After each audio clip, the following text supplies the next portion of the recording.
Welcome to the Naked Truth with Direct Decline via Media.tv. Today I'll be talking to Andrea McMahon. We're going to have a bit of a chat on what we are both involved in Arthritis Ireland, so we're going to have a bit of a chat about that and also how she experiences the COVID situation with her condition, and I'll talk a bit about my condition as well. And we will be doing, or when I say we, Andrea will be doing a bit of a guided imagery as well. As one of the tools we use in a Living Well course we provide for Arthritis Ireland, just to give an idea on how that sounds like more than it looks like. So welcome, Andrea. Good morning, Dirk. How are you? I'm good. Good. Yeah. Thank you for having me. Well, you're welcome. It's actually because of you I got involved into the whole Arthritis Ireland side of things as well, and I'm still thankful for that because it was.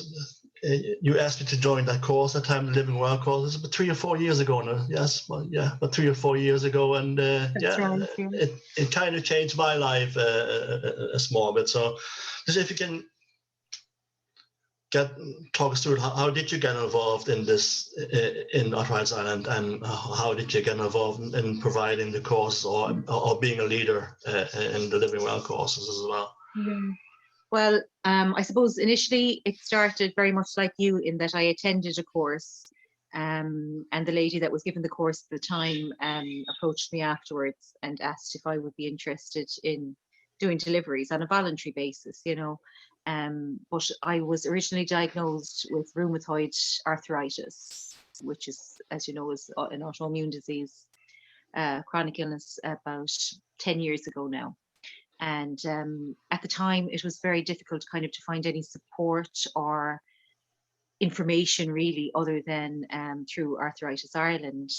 And when I saw that they were doing the 6-week course, then I said, look, the best thing I can do is get as much information on this as possible, because through ignorance, when I was diagnosed first, I thought, I'd go on a course of medication and I'd be back to my normal busy mum of 2 working full-time life. Yeah. But no, that was never to be again. It's such a change in your life and your lifestyle and your relationships and your work and your status, etc. But so I did the course anyway, just trying to help myself. And when I was approached afterwards, I said no initially because I was in such a bad way with pain myself and fatigue. But as you know, with every kind of bad flare-up, you get a kind of period of what we might call a normal life, even though we'd be still in pain, but we'd have the ability to do a little bit more. So when I'm in that kind of a period, I'm like, oh yeah, I have to do something now. I have to do something. I'll do that course. So like you just said there, Dirk, for you, it changed your life. It changed my life as well. And not that it was anything like, as I'm sure you'll agree with me, hugely substantial in like from an educational perspective, but because it's very much a lot of it is common sense and us helping ourselves and just living well. Yeah, exactly. Now, what I got out of it as well, because you said you are with peers, so to speak, you with people who are in the same kind of boat, same situation as yourself, and that was the big draw for me as well, because I was doing a lot of stuff of this already that is in the course, and I was already looking after myself as well. But yeah, it's just the fact that you're amongst people who understand the pain, who understand the fatigue, because to me it was the fatigue that still is the well, let's call it the killer, I suppose. But the pain I get over because I have ways of dealing with it. But the fatigue is something it just hits you, and there's not much you can do except for close your eyes for a few minutes, and that's about it. And that can come at any time of the day as well. So, but I'm sure that's something you experience as well. So yeah, but yeah, it was and because of me attending the course, I also then got involved in again on your pushed in a way to become a leader as well in the course, and I've been doing it quite a lot over the last couple of months, not only with Arthritis Ireland, but also with the HSE, who deal with other chronic illnesses as well. And I came across a lot of fantastic people as well. Unfortunately, we did one together. Not unfortunately, but the one we did together, we had to stop halfway through because of the whole COVID situation, and we're having quite a bit of fun with the participants as well. But it was about 3 or 4 months later, then we decided, Arthritis Ireland decided to resume the course then online, which we're still doing at the moment. So how do you find that, the whole online situation, the whole online delivery of the course? Initially, I thought it would be a disaster because, like, an awful lot of what we do is, I suppose, interactive and in a room with the group of, say, 18 or 20 and ourselves kind of acting as leaders to conversation more so than lecturers at times. So it's kind of, I thought, how in God's name are we going to manage this on a Zoom call, where you can't necessarily read people's reactions or feel the energy in the room or anything like that. So I'm very surprised to find that lots more people were enabled to take part in the course, because like before, where we would be a nationwide kind of service, if people are living in say Clare, for instance, it's handy if they're around the Ennis area, but if they're in a really remote area of Clare, they're not going to be able to travel to a course, whereas this enabled them to do it online. And they were just so happy to be able to be part of it and be connected with people like you say, Dirk, who are going through the same or similar things that they could relate to. And I think they feel that they're helping, when they feel they're helping each other as well, they're contributing. So it became a different way of doing it, obviously, but just as beneficial, I feel. And also enabling people who necessarily wouldn't be able to take part. Yeah, exactly. I think in that regard, I think for some people it actually was more beneficial, because I've had people dialing in from a hospital bed because they weren't hospitalized but had to go for a checkup or had to stay overnight, and they could still participate in the course, which was the beauty of the online delivery of the course as well, I suppose. But you don't only have rheumatoid arthritis, though. You have also fibromyalgia. I have to excuse me. I have a different. I use words a lot, but sometimes I have issues pronouncing it properly. But I'm pretty sure you can do a better job than me. So if you just want to. No, that's all. That was perfect. Yeah. It's fibromyalgia, and I suppose in comparison to the rheumatoid arthritis, which is an autoimmune disease, this is, I suppose, a problem with the nervous system and how the brain reads signals of pain. So it's very debilitating.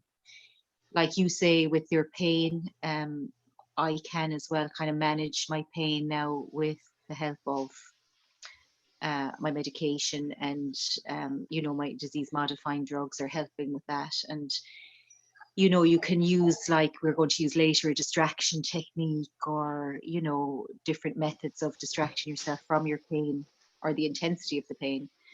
But it's the fatigue and the brain fog that come with fibromyalgia. This is what is very debilitating, because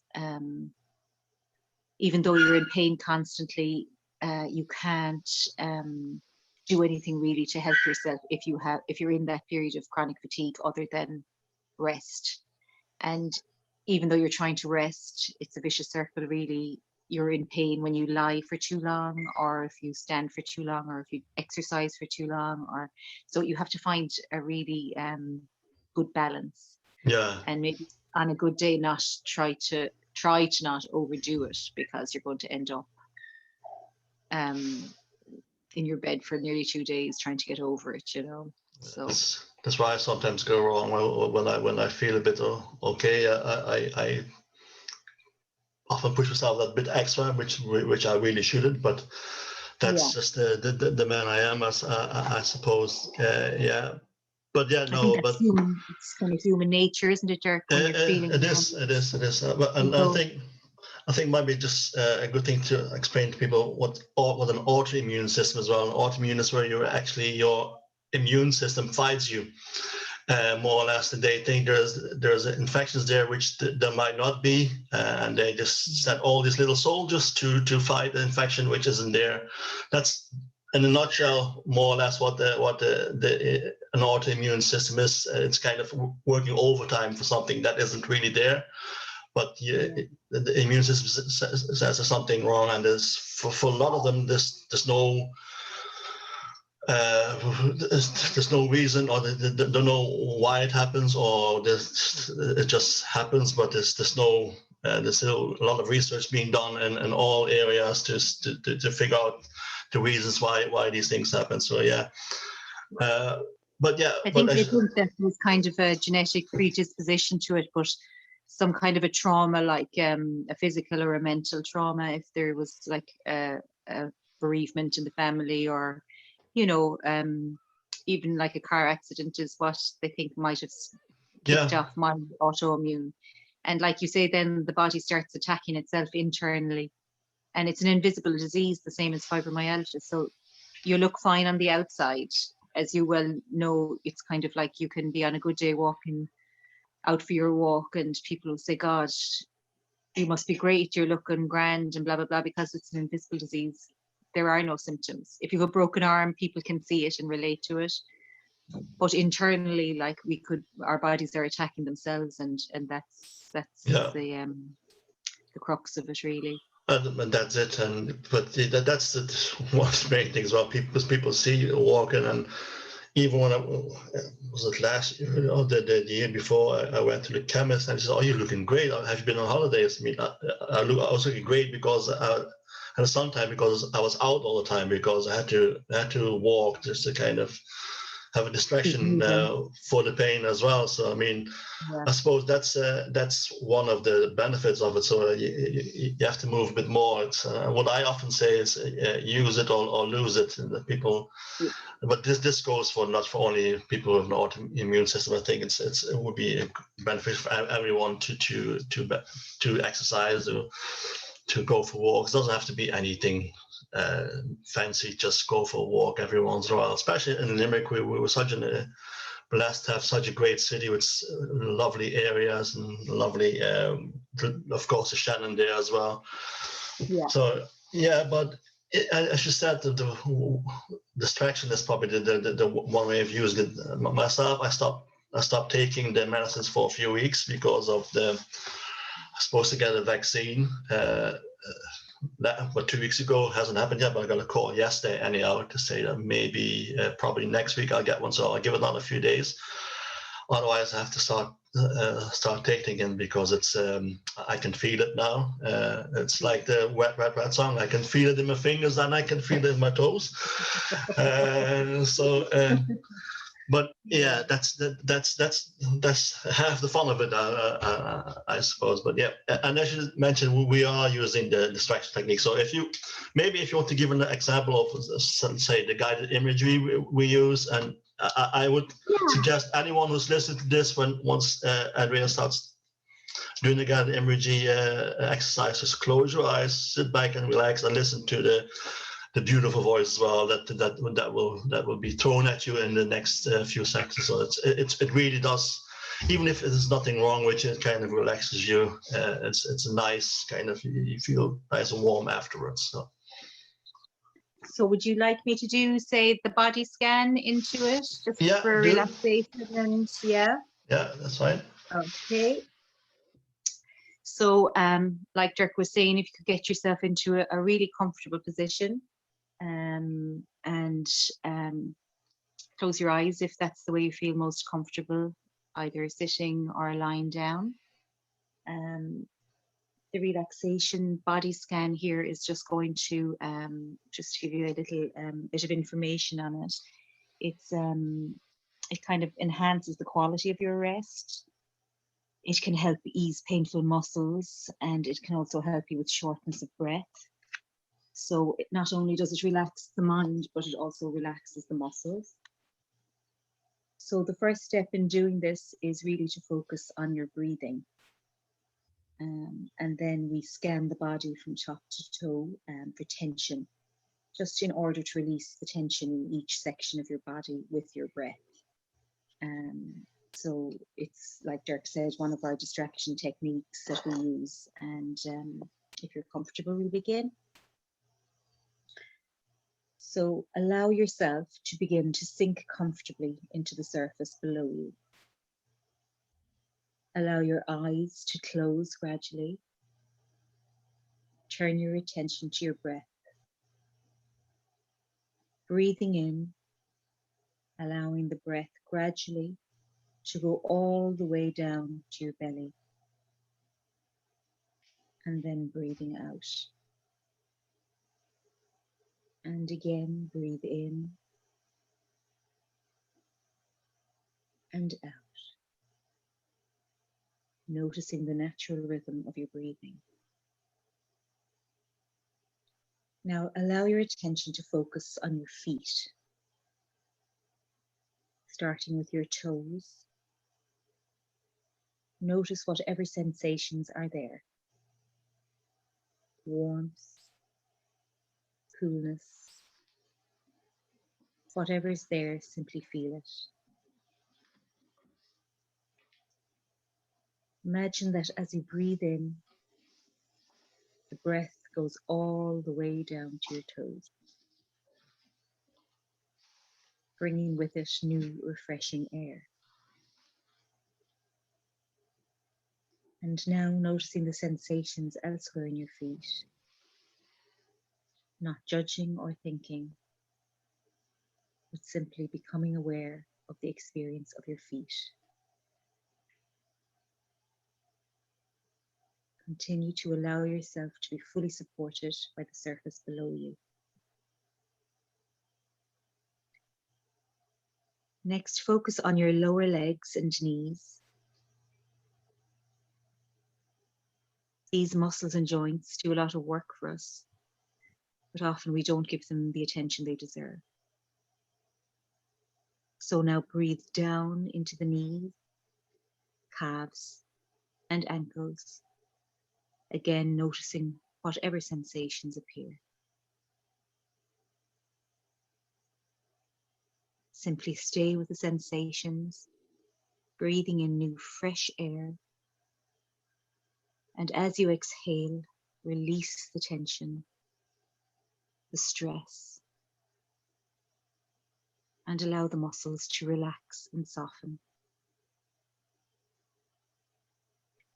Now move your attention to the muscles, bones, and joints of the thighs, buttocks, and hips. Breathing down into the upper legs. Again, noticing whatever sensation you experience. It may be warmth, coolness, heaviness, or lightness. You may become aware of the contact with the surface beneath you. You may be aware of the pulsing of your blood.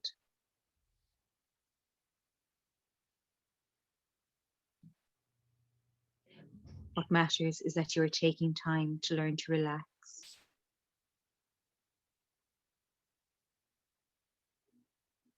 Deeper and deeper as you breathe in and breathe out. Move your attention now to your back and chest, feeling the breath fill the abdomen and fill the chest, and notice whatever sensations are here. Try not to judge or think, but simply observe. Allow the fresh air to nourish the muscles, bones, and joints as you breathe in.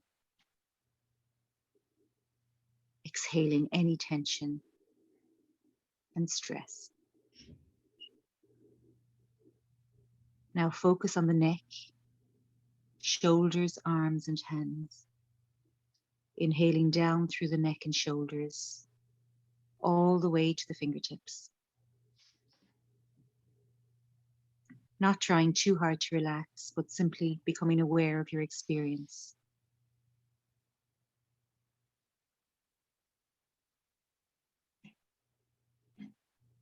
Turning now to your face and head, notice the sensations beginning at the back of your head, up along your scalp and down into your forehead.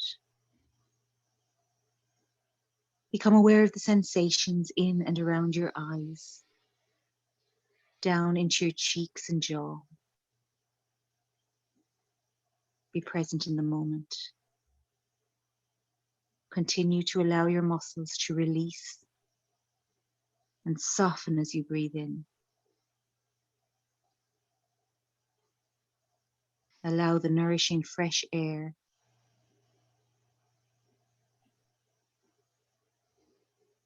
and release the tension and stress as the breath leaves your body. As you drink in fresh air, allow it to spread through your body, from the soles of your feet, all the way up through to the top of your head. Exhale any remaining stress and tension. Now take a few moments to enjoy the stillness as you breathe in and breathe out. Awake, relaxed, and still. As the body scan comes to a close, you are now going back into the room, bringing with you whatever sensations of relaxation, comfort, and peace. Knowing that you could repeat this exercise at an appropriate time and place of your choosing.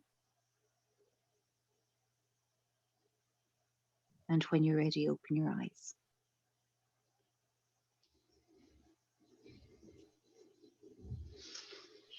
Yeah, that's just, well, I didn't do it this time, but with the times I've done it, it does actually, it brings you into a different kind of level of being, I suppose, level of consciousness. Now, this is one of the techniques we teach, or we use in the course. I'll show you the book. It's Living a Healthy Life with Chronic Conditions, and that's it's given by the Arthritis Ireland, but also by the HSE. So if anyone who's interested in it or has any chronic illness, just contact either Arthritis Ireland or the HSE for information on it. It's a self-management course, so it's not talk about what medicines to use or how. It doesn't give any information on future treatments. It's just how to self-manage your condition, your illness, and in the best way, because you are the only person who knows how you feel. So that's why this came about. It was developed by Stanford University in California. So I often say that technically I've now become a university lecturer in a way. So I wish, but yeah, but so, but yeah, but it is very beneficial for anyone who has a chronic illness, Yeah, and some, yeah. I think it allows people to, because they have lost so much control over their own health and lifestyle, to give you back that little semblance of control in helping you to learn how to I suppose maintain a healthy lifestyle through exercise and food and distraction and all the other things that we teach. There's quite a lot in it, isn't there, Dirk? That Yes. You know, dealing with moods and depression and lots of different aspects of life. So it's very beneficial course. Yeah, and sometimes people do get emotional as well, which is all good, because it's something you shouldn't be afraid of. It's just something you shouldn't stop. Yeah. It's just leave it all come out, especially when you're within a group of peers. That's we all know what it is like. So, and that's the beauty of this course, because sometimes when you have a chronic illness, people around you who don't have it, they don't understand it, and they will never be able to understand it, because it's unless you have it, it's impossible to understand it, especially when it comes to the fatigue bit. Pain, people can see. When I'm in pain, I kind of flinch a small bit, but fatigue is you're just tired, and you just have to sit down, lie down for a few minutes, and people might think, well, but you mean you're a healthy, strong man or a healthy, strong person, or why are you tired? I mean, it's only 3 o'clock in the afternoon. Why do you want to lie down? And for some reason, that's often the time for me. 3 o'clock, I get the man with the hammer goes out. Time for you to lie down for a few minutes. So, but that what makes it a bit difficult for people who have an illness, a chronic illness, to go through to plan things far ahead. We can say, well, we can do this tomorrow or whatever, but you can't really plan anything too far ahead, because you just never know how you're going to feel from one day to the other. That's very difficult, isn't it, not to be able to make a commitment to somebody, you know, to even like I know now in COVID times we can't do it, but even to meet for lunch or for a work meeting. And that's why the majority can't work, because you feel you're letting people down. There's a huge kind of amount of guilt that comes with that, and, you know, making commitments and having to cancel because, like you say, you just can't put one foot in front of the other. Like chronic fatigue is so different to being tired. It's like your body goes into shutdown mode and you just literally have to shut down. Yeah. It's like your battery in your phone being on like 2%. Yeah. Where everything slows down, even your speech and your mobility, everything, you know. So it's a difficult one to explain, all right, but nobody sees the internal battle that's going on, you see. So that's where all the energy is going, isn't it? That's it. And actually, I did a blog there last week or 2 weeks ago, and I called them "My War with Rheumatoid Arthritis," because that's what it is. It is awards, and I know it's a war I probably won't be able to win in the foreseeable future, but at least there's battles I'm able to control or to win every once in a while. So, and that's how I approach this. But yeah, it's for some people it's easier, for some people it's a bit more difficult. But and we all just have to accept. Everyone is different.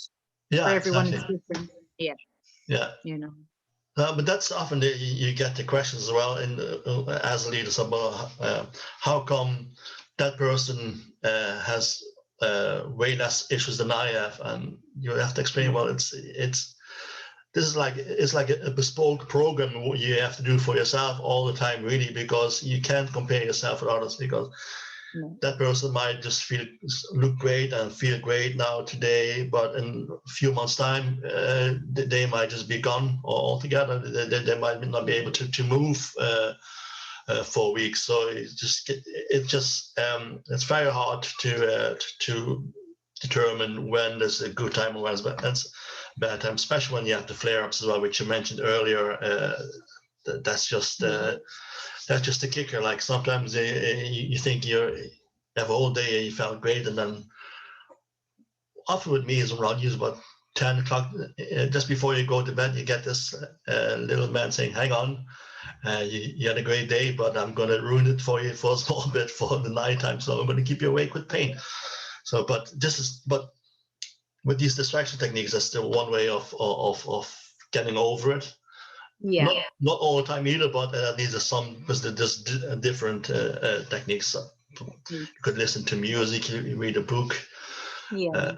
So because like, you know, we've heard lots of I think the majority of people that have attended our courses, for sure, Dirk, have said that the nighttime is the worst in relation to pain. But it's because when your body's at ease and at rest, you feel everything. You're not distracting yourself with tasks like you are during the day. And you can, like we've heard, bring yourself down a very dark road in the depths of night if you just lie there in pain. So this is where the distraction techniques definitely come into their own. And, you know, if they don't work, like you say, they won't work all the time. And, you know, there's meditations, there's different guided imageries that'll bring you to kind of, I suppose, happy places like the beach or wooded areas or places where people find peace in nature. But that won't all necessarily work all the time either. And you may, you know, rather than just lie there in pain, get up and do a little task that needs to be done that you won't have to do the following morning. It might tire you out again and distract you a little bit to allow you to sleep again for another while. But it's to allow yourself to catch up during the day with the sleep, if at all possible, and not feel guilty about it, because the body has to rest and restore. And we're not like everybody else that you get up in the morning, go to bed at night, and don't need that rest in between. You do, and you have to accept it. Yeah, you have to accept it. Especially when you had a flare up as well. I mean, the one thing I did stop doing those hoovering in the middle of the night. My family doesn't like that. I think that'll go down too well. Trying to be helpful, like, you know, just you can't win. But But I was putting on my Queen album and dancing around the living room. So the neighbors weren't too impressed. Yeah, I mean, this is, you just can't win. But no, but yeah, and but how do you feel now with the whole COVID situation? Actually, I have to say this. I was a bit surprised because I saw pictures of you in Doonbeg. I think, how is that possible? But I forget you actually live in Clare. I'm over the border. Yeah, so you live in Clare and you can travel the whole country of Clare. Which is kind of strange as well, because we're walking distance away from each other. It's just you're on the other side of the bridge, and then so yeah. But I mean, I hope you enjoyed it, by the way, because it looked like it was a gorgeous day yesterday. So. It was heaven. I actually cried below because it has been a year and a half, and I would be down there nearly every week on this specific beach that I go to, just for, you know, peace and just to take that time out from everything. And I haven't been there in over a year and a half, and there wasn't a sinner there. It was just beautiful. You saw the day that was there weather-wise. Sky was blue, the water was clear. It was just fantastic. Now, I didn't last long because I knew I had, you know, the drive takes a lot out of me as well. So I knew I'd have to get back. But, you know, with COVID, it's just been, in one way, I suppose, as a person living with a chronic illness, and I don't know, will you agree with this, we're very used to kind of isolation and being at home, and that, in that respect, that didn't affect me too much. Yeah, no, exactly. I mean, to me, it didn't really change. It didn't change my life drastically anyhow, because as you said, I tried to keep contact as to limit anyhow, because of not only because of my illness, but the fact that you can't plan. Again, the fatigue, but you just don't know how you feel, and you can't just go for a drive and then suddenly you find out that hang on, I might not be able to get home. So but yeah, so to me it didn't change. But what I'm just enjoying the walks now, the Shannon Fields, the river. It's just fantastic. Well, I mean, you're not too far away from me, so it's where we live is just ideal. A walking distance from town, and then around the corner I have the Shannon and Shannon Fields, a lovely, beautiful park there as well, and they have the exercise machines as well, which you can use, the fitness equipment. So it's just great. It's like I couldn't ask for a better place to live. Maybe small bit more sunshine, better, more sunshine, a bit more warmth every once in a while. But I suppose that we'll have to check with Matt Aaron if they can arrange something there themselves. But we can't have it all. No, but myself, I think the only thing that I found any kind of different is that I suppose waiting times now because of COVID with trying to see medical practitioners is longer. So your lists are longer and your times are put out if you're not on a private consultation list. Yeah. But other than that, I couldn't care less if I never saw a shop again, which I thought I would miss. No, I do miss interaction with my family. that's the one that's really, really hit me hard, I think. Just not being able to hug my parents and all that kind of thing. You know, it's just, and I have a little nephew as well, that I haven't been able to spend as much time with as I would have liked. So it's definitely spending time with family. That's what's hurt me most, I think.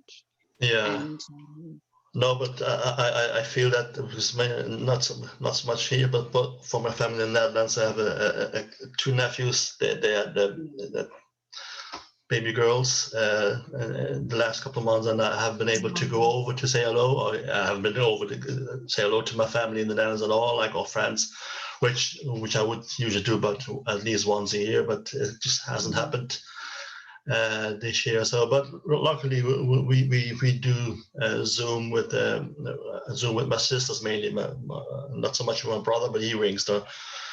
And so I have a bit of contact that way, but it's not the same, and they wouldn't be as technical savvy as I am either. So it's more like half the time is can you hear me? Can you see me? It's like the Who song. Daddy, can you hear me? it's a whole new world. Yeah.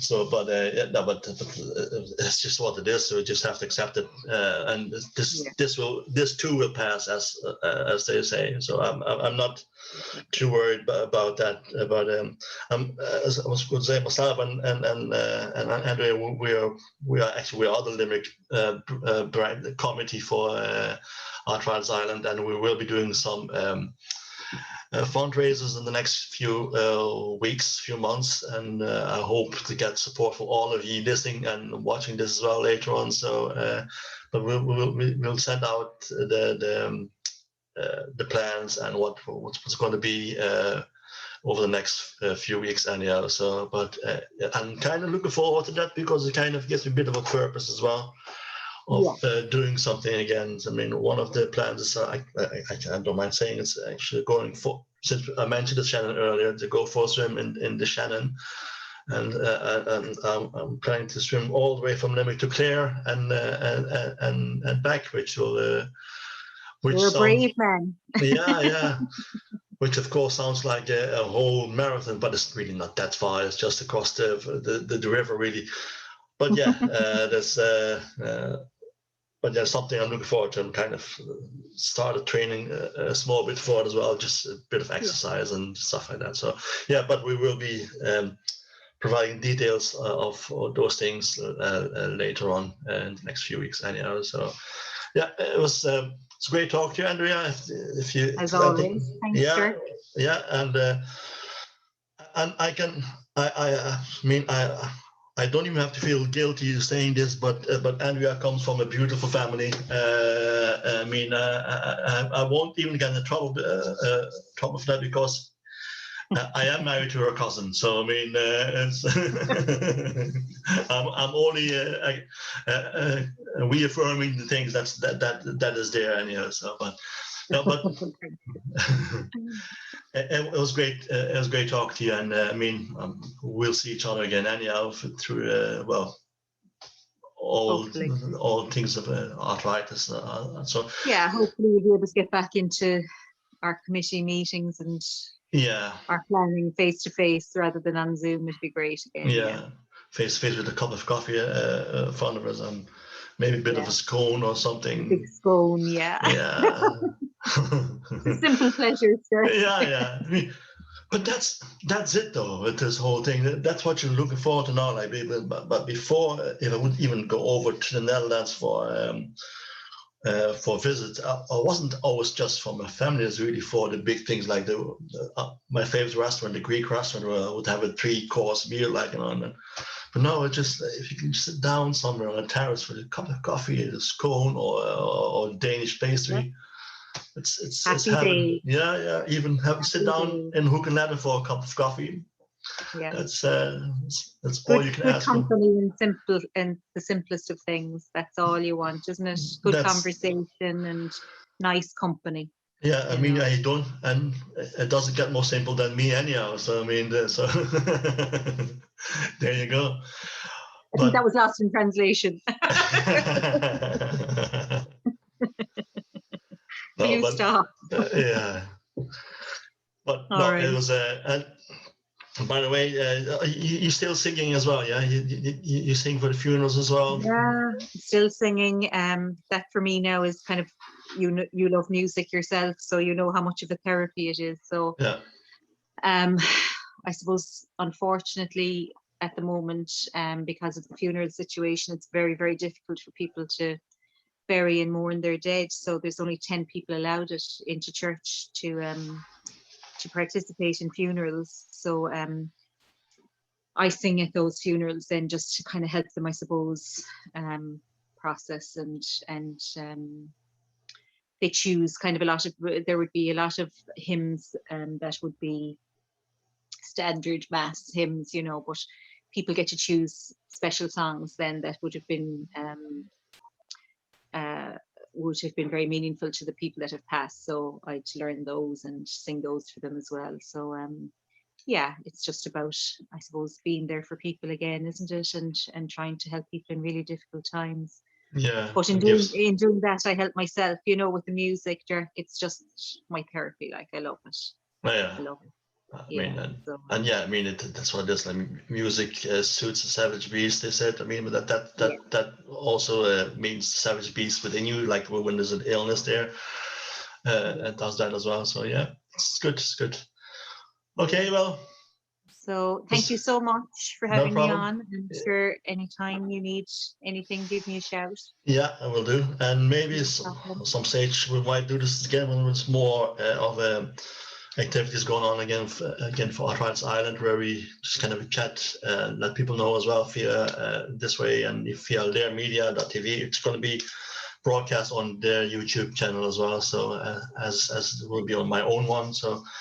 But yeah, do visit the Arthritis Island website as well, and HSE as well, because there are a lot of, not only for people with illnesses, but in general, there's a lot of information there. Even exercises you can do at home, sitting on a chair. You can be fit as fiddle, and you just simple exercises which you can even use as a warm up. So have a look at those websites as well, and you see a whole lot of. I just remember there's the helpline number as well as there on the website. There are volunteers actually at the other end of the phone, people that are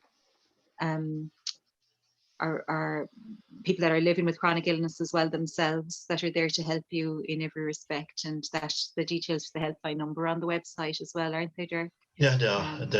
I think it's talk to somebody. They changed recently on the last week or so, and there's a new setup as well. They're actually looking for volunteers at the moment. So if you feel inclined to, if you contact them, it's arthritisisland.ie. Just check the website and you see a link to volunteer as well. So do contact them if you feel inclined to volunteer. Myself, I'm half thinking of it, but I'm so busy with other things as well. So if you want to do it, I know there's only a few hours a week you have to give, but if you want to do it, you have to give it. You have to be committed fully to it. And I'm involved with a few things, also with the Living Well courses, which is still going on because I have a bit of a break now. But the next few weeks they'll be picking up again for me as well. So, and I tend to say, well, okay, I'll do volunteering for these weeks and then I'll stop again for a while. So you have to be, if you do it properly and be committed to it as well. That's why I haven't said yes or no to it yet. So I'm still kind of in two minds. But yeah, it is. But what the Living Well course is volunteer work as well. It's what myself and Andrea is doing. It's based on a volunteer basis, but you get so much out of it yourself. Yeah. It's a give and take, really. I mean, and I learn new things myself all the time as well from other people. So I mean, which is good. Yeah. In giving you receive, isn't that it? That's it. That's it. Okay. Okay. Well, we'll talk to you soon again, and thanks for also doing the guided imagery exercise. I'm pretty sure a lot of people will enjoy that when they're looking back at this, and it's a good exercise. It's a good distraction as well for and even if you're you don't have to be in pain. If you're just feeling a bit down or a bit depressed, that still is a good exercise for that. So thanks for doing that, Andrea. Not at all. Only delighted. Okay. All right. Stay safe. Talk to you soon. We will. Bye. Bye.